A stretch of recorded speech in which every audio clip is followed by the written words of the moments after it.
Hi, hello, namaste friends. Welcome to the Learn with Chaya ma'am. ಹಾಗೇನೆ ಇವತ್ತಿನ ಈ ತರಗತಿಯಲ್ಲಿ ನಾವು ಸಿಂಪಲ್ ಸ್ಪೋಕನ್ ಇಂಗ್ಲಿಷ್ಗೆ ಸಂಬಂಧಪಟ್ಟಂತೆ ಡೇ 4 ಅನ್ನ ನೋಡೋಣ.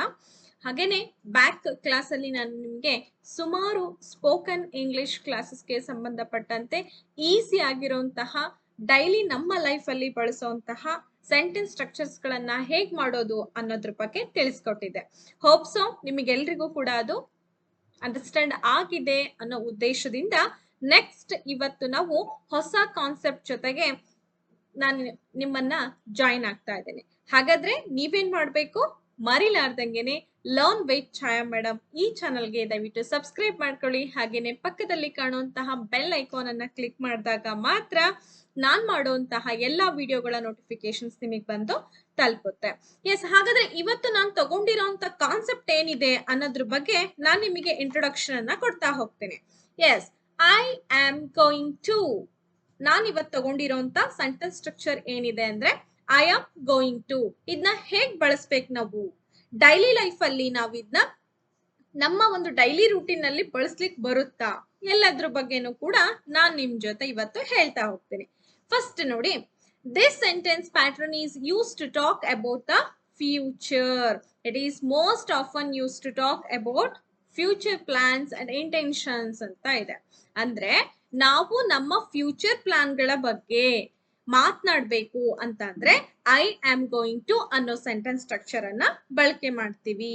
ಫಾರ್ ಎಕ್ಸಾಂಪಲ್ ನಾನು ನಿಮಗೆ ಹೇಳ್ತಾ ಹೋಗ್ತೀನಿ, I am going to attend the party.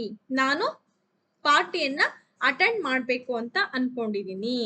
Okay, ಈ ರೀತಿ ಭವಿಷ್ಯದ ಯೋಚನೆಗಳಾಗಿರ್ಬೋದು, ಹಾಗೇನೆ ಅವುಗಳ ಉದ್ದೇಶಗಳ ಬಗ್ಗೆ ಮಾತನಾಡ್ಲಿಕ್ಕೋಸ್ಕರ ನಾವಿದ್ನ ಈ ಒಂದು ಸೆಂಟೆನ್ಸ್ ಸ್ಟ್ರಕ್ಚರ್ ಅನ್ನ ಹೆಚ್ಚಾಗಿ ಬಳಕೆ ಮಾಡ್ತೀವಿ.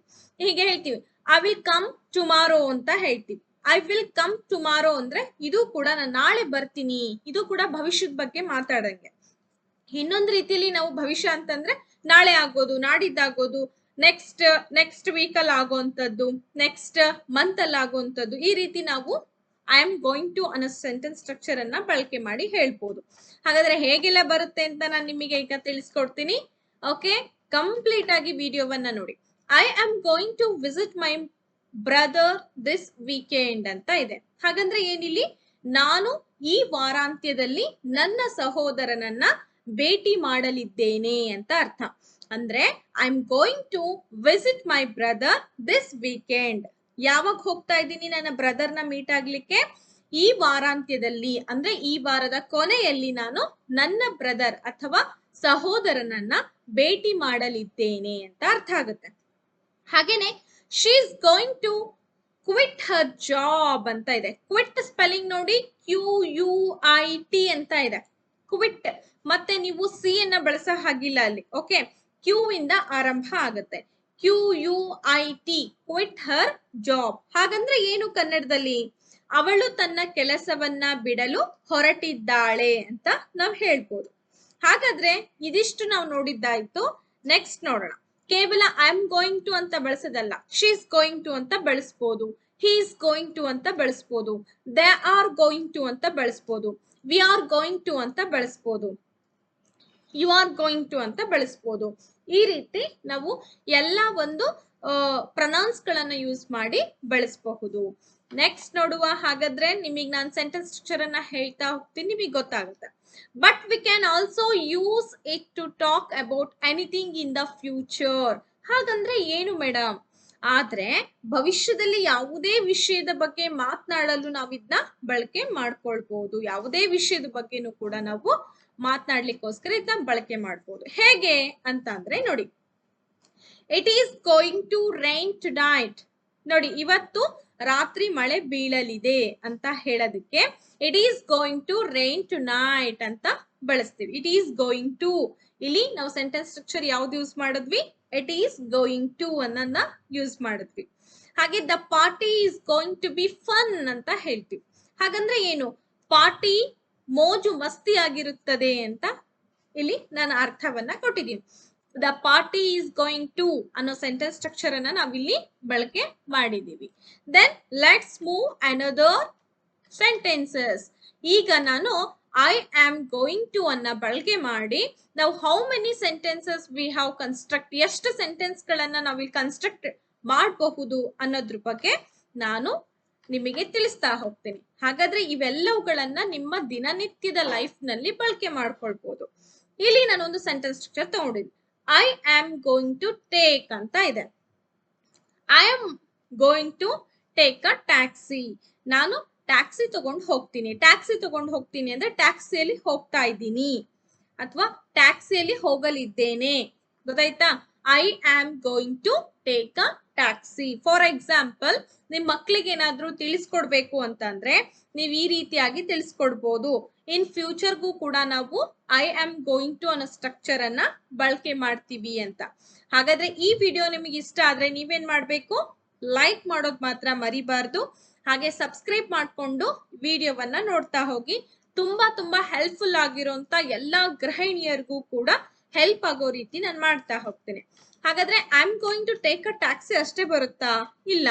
I am going to take a break. I am going to take a break. ನಾನೀಗ ವಿರಾಮವನ್ನ ತಗೊಳ್ಳಲಿದ್ದೇನೆ ಅಥವಾ ವಿರಾಮಲಿಸಿದ್ದೇನೆ. ಈ ರೀತಿಯಾಗಿ ನಾವು ಬಳಕೆ ಮಾಡಬಹುದು. ವಿರಾಮ ಅಂದ್ರೆ ನಿಮಗೆ ಗೊತ್ತಿದೆ, break. BREAK, break. I am going to take a break. ಹಾಗೇನೆ I am going to take an exam. ನಾನು ಪರೀಕ್ಷೆಯನ್ನ ತೆಗೆದುಕೊಳ್ಳಲಿದ್ದೇನೆ. ಕನ್ನಡದಲ್ಲಿ ಏನಂತೀವಿ ನಾವು ಇದಕ್ಕೆ? ನಾನು ಪರೀಕ್ಷೆಯನ್ನ ತೆಗೆದುಕೊಳ್ಳಲಿದ್ದೇನೆ. I am going to take an exam ಅಂತ ಹೇಳ್ಬೇಕು. ನೆಕ್ಸ್ಟ್ ಬರುವಂತದ್ದು I am going to take medicine ಅಂತ ಇದೆ. ಮೆಡಿಸಿನ್ ಅಂದ್ರೆ ಇಲ್ಲಿ ಔಷಧಿ ಅಂತ ತಿಳ್ಕೊಳ್ಬೇಕು. ಹಾಗಾದ್ರೆ ಮೆಡಿಸಿನ್ ಸ್ಪೆಲ್ಲಿಂಗ್ ಏನಿದೆ ಒಂಚೂರು ನೋಡ್ತೀರಾ? ಯಾಕೆಂದ್ರೆ ಬಹಳಷ್ಟು ಜನ ಸ್ಪೆಲ್ಲಿಂಗ್ ಗಳನ್ನ ಮಿಸ್ಟೇಕ್ಸ್ ಮಾಡ್ತಿರ್ತೀರಾ. ಹಾಗಾಗ್ಬಾರ್ದು ಅಂತಂದ್ರೆ ಸ್ಪೆಲ್ಲಿಂಗ್ ಕಡೆ ಕೂಡ ನಿಮ್ಮ ಗಮನ ಇರಬೇಕು. MEDICINE, ಗೊತ್ತಾಯ್ತಾ? ಇದಕ್ಕೆ ನಾವು ಮೆಡಿಸನ್ ಅಂತ ಹೇಳ್ತೀವಿ. ಹಾಗಾದ್ರೆ ಇಲ್ಲಿ I am going to take medicine ಅಂದ್ರೆ ಏನು? ನಾನು ಔಷಧಿಯನ್ನ ತೆಗೆದುಕೊಳ್ಳಲಿದ್ದೇನೆ. ನಾನು ಔಷಧಿಯನ್ನ ತೆಗೆದುಕೊಳ್ಳಲಿದ್ದೇನೆ ಅಂತ ಅರ್ಥ. Next I am going to take notes. ನಾನು ನೋಟ್ಸ್ ಅನ್ನ ತೆಗೆದುಕೊಳ್ಳಲಿದ್ದೇನೆ. I am going to take notes ಅಂತ ಹೇಳ್ಬೋದು. She is going to take notes ಅಂತ ಹೇಳ್ಬೋದು. ಆಮೇಲೆ he is going to take a notes ಅಂತ ಹೇಳ್ಬೋದು. ಅವನು ನೋಟ್ಸ್ ಅನ್ನ ತೆಗೆದುಕೊಳ್ಳಲಿದ್ದಾನೆ. ಈ ರೀತಿ ಹೇಳ್ಬೋದು. ಹಾಗೆ I am going to take a seat. ನಾನು ಸೀಟ್ ಮೇಲೆ ಕುತ್ಕೊಳ್ಳಲಿದ್ದೇನೆ. ಓಕೆ, ಇದಕ್ಕೆ ನಾವು I am going to take a seat ಅಂತ ಕರಿತೀವಿ. ನೋಡಿ, ನಮ್ಮ ದೈನಂದಿನ ಜೀವನದಲ್ಲಿ ಇವನ್ನೆಲ್ಲವನ್ನು ನಾವು ಬಳಕೆ ಮಾಡಬೇಕು. ನಮಗೆ ಇಂಗ್ಲಿಷ್ ಬರಲ್ಲ, ನಾನು ಹೇಗ್ ಮಾತಾಡ್ಬೇಕು? It's very difficult for me. How I speak with others. ನಾನು ಹೇಗೆ ಇದನ್ನ ಬೇರೆ ಜೊತೆಗೆ ಮಾತಾಡ್ಬೇಕು? ಆ ಫಿಯರ್ನೆಸ್ ಅನ್ನ ನೀವು ಎಲ್ಲರೂ ಕೂಡ ಬಿಡಿ. ಈಸಿಯಾಗಿ, ಆರಾಮಾಗಿ, ನನಗೂ ಕೂಡ ಇಂಗ್ಲಿಷ್ ಬರುತ್ತೆ, I am knowing English very well ಅಂತ ಹೇಳ್ಬಿಟ್ಟು ಹೋಗ್ತಾ ಇರ್ಬೇಕು ಮುಂದಕ್ಕೆ. I am going to take a taxi. ನಾನು ಒನ್ಸ್ ಅಗೇನ್ ಎಲ್ಲವನ್ನು ಕೂಡ ರಿಪೀಟ್ ಮಾಡ್ತೀನಿ. ನನ್ನ ಜೊತೆ ನೀವೆಲ್ಲರೂ ಕೂಡ ಹೇಳ್ತಾ ಹೋಗಿ. I am going to take a taxi. I am going to take a break. I am going to take an exam. I am going to take medicine. I am going to I am going to take notes. I am going to take a seat. ಗೊತ್ತಾಯ್ತಾ? S. ಹಾಗಾದ್ರೆ ಇಷ್ಟ ಇದೆನಾ? ಇಲ್ಲ, ನಾನಿನ್ನು ಸುಮಾರು ನಿಮಗೋಸ್ಕರನೇ ತಗೊಂಡ್ ಬಂದಿದ್ದೀನಿ. ಅದಕ್ಕೋಸ್ಕರ ನನ್ನ ವಿಡಿಯೋವನ್ನ ಕೊನೆ ತನಕ ನೋಡಿ ಅಂತ ಹೇಳ್ತಾ ಇರೋದು. ನೆಕ್ಸ್ಟ್ ಈಗ ಅಟೆಂಡ್ ಬರುತ್ತೆ. I am going to attend the class ಅಂತ ಇದೆ. ಹಾಗಂದ್ರೆ ಈಗ ಇದರ ಅರ್ಥ ಏನಿದೆ? I am going to attend the class ಅಂದ್ರೆ ನಾನು ತರಗತಿಯನ್ನ ಅಟೆಂಡ್ ಮಾಡಲಿದ್ದೇನೆ ಅಥವಾ ತರಗತಿಯಲ್ಲಿ ಭಾಗವಹಿಸಲಿದ್ದೇನೆ ಅಂತ ಹೇಳ್ಬೋದು. I am going to attend a party. If in case ನೀವು ಪಾರ್ಟಿಗೆ ಹೋಗ್ತಾ ಇರ್ತೀರಾ ಅಥವಾ ಪಾರ್ಟಿಗೆ ಹೋಗ್ಬೇಕು ಅಂತ ಅನ್ಕೊಂಡಿದ್ದೀರಾ, ಪಾರ್ಟಿಗೆ ಹೋಗ್ಬೇಕು ಅಂತ ಅನ್ಕೊಂಡಾಗ ನೀವು ಹೀಗೆ ಹೇಳ್ಬೋದು. ಯಾರಾದ್ರೂ ನಿಮ್ಮನ್ನ ಪ್ರಶ್ನೆ ಮಾಡ್ತಾರೆ, where are you going to next week ಅಂತ ಕೇಳಿದಾಗ ನೀವು ಹೇಳ್ಬೋದು, I am going to attend a party ಅಂತ ಹೇಳ್ಬೋದು. ನಾನು ಪಾರ್ಟಿಯನ್ನ ಅಟೆಂಡ್ ಮಾಡಲಿದ್ದೇನೆ ಅಥವಾ ಭಾಗವಹಿಸಲಿದ್ದೇನೆ ಅಂತ ಹೇಳ್ಬೇಕು. Next, I am going to attend function. ನಾನು ಕಾರ್ಯಕ್ರಮದಲ್ಲಿ ಭಾಗವಹಿಸಲಿದ್ದೇನೆ ಅಂತ ಹೇಳಿದ ರೀತಿಯಲ್ಲಿ. I am going to attend church. ನಾನು ಚರ್ಚ್ ನಲ್ಲಿ ಭಾಗವಹಿಸಲಿದ್ದೇನೆ. I am going to attend the prayer. I am going to attend the prayer. ನಾನು ಇವತ್ತು ಪ್ರಾರ್ಥನೆಯಲ್ಲಿ ಭಾಗವಹಿಸಲಿದ್ದೇನೆ ಅಂತ ಹೇಳೋಕೆ ಇದನ್ನ ನಾವೇನಂತ ಕರಿಬಹುದು? I am going to attend the prayer ಅಂತ ಹೇಳ್ಬೋದು. ನೆಕ್ಸ್ಟ್, ಇನ್ ಕೇಸ್ ನೀವೇನಾದ್ರೂ ಮೀಟಿಂಗ್ ಅಟೆಂಡ್ ಮಾಡ್ತಿದ್ದೀರಾ ಅಂತ ಅನ್ಕೊಳ್ಳಿ. ಮೀಟಿಂಗ್ ಅಟೆಂಡ್ ಮಾಡ್ತಿದ್ದೀರಾ ಅಂತಂದ್ರೆ ಅವಾಗ ಹೇಗೆ ಹೇಳ್ಬೋದು? ನೀವು ಫ್ರೆಂಡ್ಸ್ಗಾಗಿರ್ಬೋದು, ಮನೇಲಿ ಫ್ಯಾಮಿಲಿಗಾಗಿರ್ಬೋದು. I am going to attend a meeting ಅಂತ ಹೇಳ್ಬೇಕು. ಏನ್ ಹೇಳ್ಬೇಕು ಹೇಳಿ? I am going to attend a meeting. ನಾನು ಇವತ್ತು ಮೀಟಿಂಗ್ ಅನ್ನ ಅಥವಾ ಸಭೆಯನ್ನ ಭಾಗವಹಿಸಲಿದ್ದೇನೆ ಅಂತ ನೀವು ಹೇಳ್ಬೇಕು. ಎಷ್ಟು ಸಿಂಪಲ್ ಆಗಿದೆ ಅಲ್ವಾ ಇಂಗ್ಲಿಷು? ದಿನ ನನ್ನ ಜೊತೆಗೆ ನೀವು ಕ್ಲಾಸ್ನ ನೋಡ್ತಾ ಹೋದ್ರೆ ಎಷ್ಟು ಇಂಗ್ಲಿಷ್ ಪದಗಳನ್ನ, ಎಷ್ಟು ಇಂಗ್ಲಿಷ್ ವಾಕ್ಯಗಳನ್ನ ನೀವು ಕಲಿಬೋದಲ್ವಾ?